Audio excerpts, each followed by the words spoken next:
ตอนร้อนจะได้ของทุกคนแล้วเดี๋ยวเราจะไปสับเช็คกันต่อไปเลยครับผม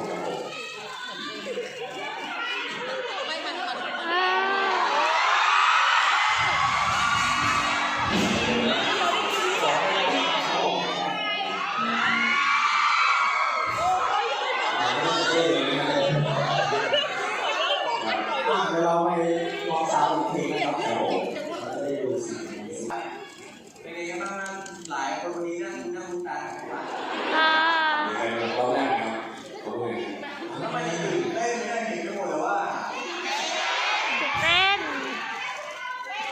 อาจจะเต้นไหมอ่ะพูดแล้วนะครับพูดเลยครับเราเลยเต้นไหนดูโอเคเสียงโอเคนะเพื่อนครับอินเดียปุ๊บโอเคไหมโอเคครับผมโอเคเดี๋ยวเนาะข้างบนเหงาไหมข้างบนเหงาไหมเหงาเหรอคุณผู้โชคดีเนี่ยใช่ไหมต้องถามเลยนะไอ้คนที่ได้เข้ารอบซาวเช็คที่เป็นลัคกี้รอเนี่ยมีการโอนเกิดขึ้นไหมมีไหมฮะจริงเหรอโอนเลยเหรอโอนอะไรครับผมไม่บอก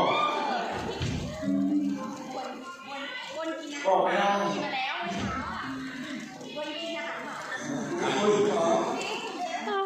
อาหารหมาเลยมันจะปลอดภัยใช่ไหมครับ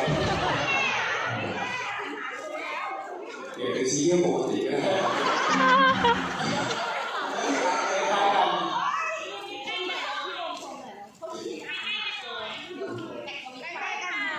ไม่ใช่ก็นอน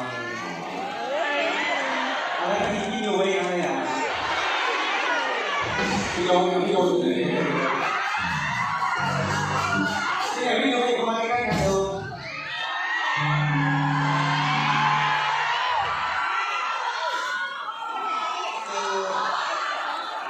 คือ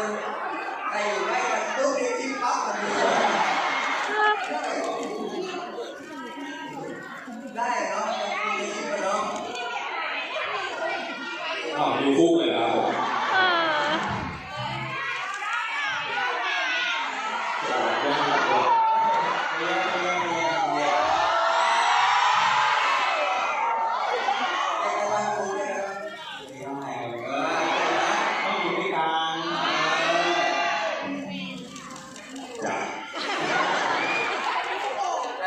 โอเค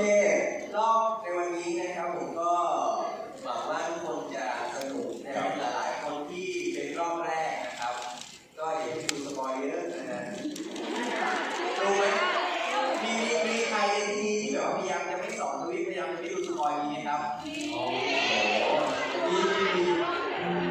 ไม่ต้องห่วงรอบแรกจะไม่เหมือนรอบสองที่อยู่รอบแรกเราเล่นตามฟิลครับผมพี่ดูอะไรอ่ะ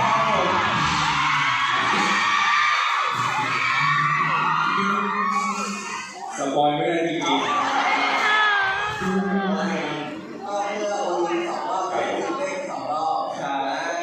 แล้วคนดูรอบที่ดูรอบที่ 2เนี่ยเราก็ไม่เหมือนเดิมเราก็พยายามทำอย่างเต็มที่แล้วครับเช้าก็ตื่นแต่เช้ามาเก็บรายละเอียดในส่วนของที่ในจุดผมชอบไปนะครับที่ชนของหลายๆคนที่รอบแรกมานะครับผมก็พยายามจะเอามาปรับในรอบนี้นะครับผมโอเครอบซาวเช็คเพื่อที่จะได้เวลาในส่วนของในใดไม่เลทไปกว่านี้นะครับผมเราจะได้ไปเรียกว่าเตรียมตัวนะครับเพื่อที่จะเข้าสู่รอบที่นะครับในวันนี้เวลา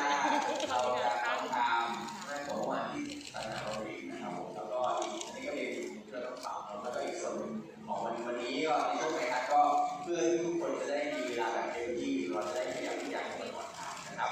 โอเคขอให้ทุกคนสนุกสนานกับโชว์กับความสามารถของน้องๆนะครับผมมีอะไรพูดกับพี่ๆทุกคนหน่อยครับผมก็จะพูดอะไรเนี่ย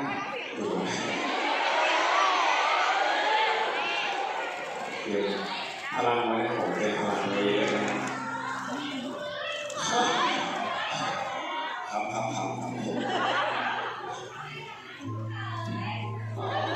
ผม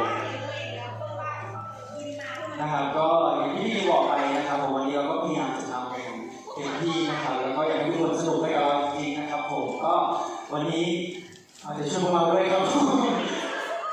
ก็ขอให้สนุกแล้วก็เอนจอยกับพวกเรานะครับ